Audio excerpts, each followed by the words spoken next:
ಮಾನವನ ಜೀವನದಲ್ಲಿ ಜಯ ಮತ್ತು ಸೋಲುಗಳು ಸಾಮಾನ್ಯ. ಕೆಲವೊಮ್ಮೆ ದೊಡ್ಡ ಶಕ್ತಿಗಳುಳ್ಳವರು ನಿರಾಶೆಗೆ ಒಳಗಾಗ್ತಾರೆ. ಆದರೆ ಪ್ರಕೃತಿ ಮತ್ತು ಸಣ್ಣ ಜೀವಿಗಳು ನಮಗೆ ಮಹಾನ್ ಪಾಠಗಳನ್ನು ಕಲಿಸ್ತವೆ. ಜಗತ್ತನ್ನು ಗೆಲ್ಲಲು ಹೊರಟ ಮಹಾನ್ ಯೋಧ ಅಲೆಕ್ಸಾಂಡರ್ ದಿ ಗ್ರೇಟ್ ಅಂತ ಕೇಳಿರ್ಬೋದು ನೀವು. ಇವನು ಕೂಡ ಒಂದು ಸಣ್ಣ ಇರುವೆಯಿಂದ ಜೀವನದ ನಿಜವಾದ ಅರ್ಥವನ್ನು ತಿಳಿದುಕೊಳ್ತಾನೆ.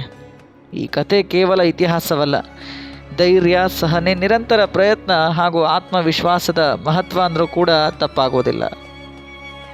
ಸುಮಾರು 2300 ವರ್ಷಗಳ ಹಿಂದೆ ಜಗತ್ತಿನ ಇತಿಹಾಸದಲ್ಲಿ ಒಬ್ಬ ಮಹಾನ್ ಯೋಧ ಹುಟ್ಟುತ್ತಾನೆ. ಅವನ ಹೆಸರೇ ಅಲೆಕ್ಸಾಂಡರ್ ಅಂತ. ಇದು ಕೇವಲ ಒಬ್ಬ ರಾಜನ ಕಥೆಯಲ್ಲ, ಕನಸಿನ ಚಿಹ್ನೆ ಅಂತ ಹೇಳ್ಬೋದು. ಪೂರ್ಣ ಜಗತ್ತನ್ನು ಗೆಲ್ಲಬೇಕು ಅಂತ ಮಹತ್ವಾಕಾಂಕ್ಷೆಯನ್ನು ಅವನ ರಕ್ತದಲ್ಲೇ ಹುಟ್ಕೊಂಡು ಬಂದಿದ್ದ ಅಂತಹ ಯೋಧ ಅಲೆಕ್ಸಾಂಡರ್. ಜನಿಸಿದ್ದು ಪೆಲ್ಲಾ ಎಂಬ ಒಂದು ಸಣ್ಣ ಸ್ಥಳದಲ್ಲಿ.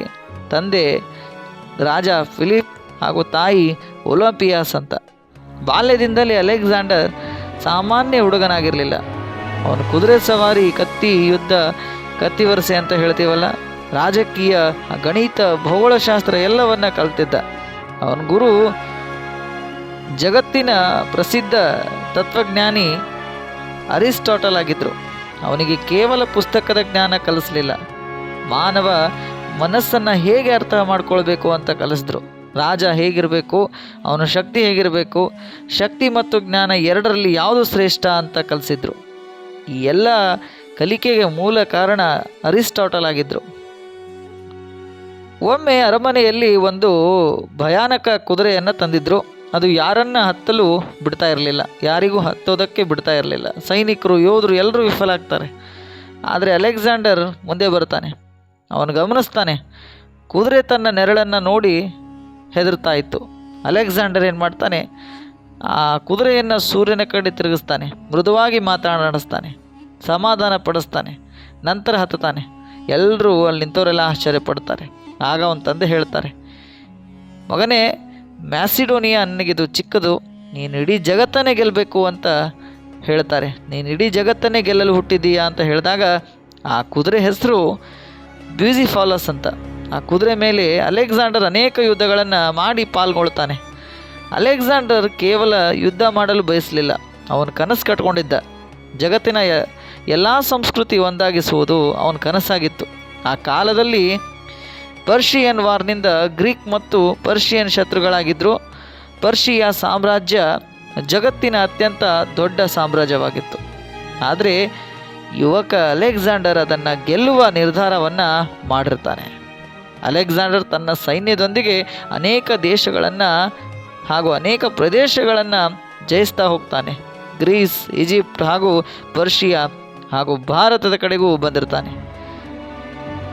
ಎಲ್ಲ ಕಡೆ ಯುದ್ಧವನ್ನು ಮಾಡಿದಂತಹ ಅಲೆಕ್ಸಾಂಡರ್ ಬಹು ವರ್ಷಗಳ ಯುದ್ಧಗಳಿಂದ ದಣಿತಾನೆ. ಅವನಿಗೂ ಕೂಡ ಆಯಾಸ ಅನ್ನೋದು ಆಗುತ್ತೆ. ಕೆಲವು ಪ್ರದೇಶಗಳಲ್ಲಿ ಅವನಿಗೆ ಸೋಲುಗಳು ಕೂಡ ಬರ್ತವೆ. ಅವನಿಗೆ ಸೈನಿಕರು ಮನೆಗೆ ತೆರಳಬೇಕು ಅಂತ ಹೇಳಿದ್ರೂ ಕೂಡ ಹೋಗೋದಿಲ್ಲ. ಒಂದು ಮಳೆಯ ರಾತ್ರಿ ಅವನು ಒಂದು ಗುಹೆಯಲ್ಲಿ ಕುಳಿತುಕೊಂಡು ಬಿಟ್ಟಿದ್ದಾನೆ. ಮನಸ್ಸಿನಲ್ಲಿ ಒಂದು ಪ್ರಶ್ನೆ ಅವನಿಗೆ ಕಾಡ್ತಾ ಇದೆ, ನಾನು ಸರಿಯಾದ ದಾರಿಯಲ್ಲಿ ಸಾಗುತ್ತಿದ್ದೇನಾ ಅಂತ ಪ್ರಶ್ನೆ ಕಾಡ್ತಾ ಇದೆ. ಜಗತ್ತನ್ನು ಗೆದ್ದು ಏನು ಮಾಡಬೇಕು, ಏನು ಪಡೆಯುತ್ತೇನೆ ಅಂತ ಕಾಡ್ತಾ ಇದೆ. ನನ್ನ ಶಕ್ತಿ ಯಾವಾಗ ಮುಗಿಯುತ್ತದೆ ಅನ್ನೋದು ಅವನಿಗೆ ಆ ಒಂದು ಯೋಚನೆಗಳು ಕಾಡ್ತಾ ಇವೆ. ಅಷ್ಟರಲ್ಲಿ ಅವನ ಕಣ್ಣು ಒಂದು ಗೋಡೆ ಮೇಲೆ ಹೋಗುತ್ತೆ.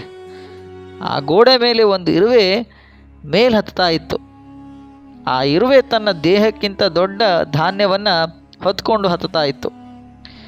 ಅದು ಜಾರ್ತಾ ಜಾರ್ತಾ ಬೀಳ್ತಾ ಇತ್ತು, ಮತ್ತೆ ಹತ್ತಾ ಇತ್ತು, ಮತ್ತೆ ಬೀಳ್ತಾ ಇತ್ತು. ಅಲೆಕ್ಸಾಂಡರ್ ಅದನ್ನು ಎಣಿಸಲು ಪ್ರಾರಂಭ ಮಾಡ್ತಾನೆ.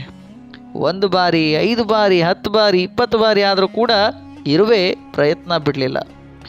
ಕೊನೆಗೆ ಅದು ಮೇಲಕ್ಕೆ ತನ್ನ ಧಾನ್ಯವನ್ನು ತೆಗೆದುಕೊಂಡು ಹತ್ತುತ್ತೆ.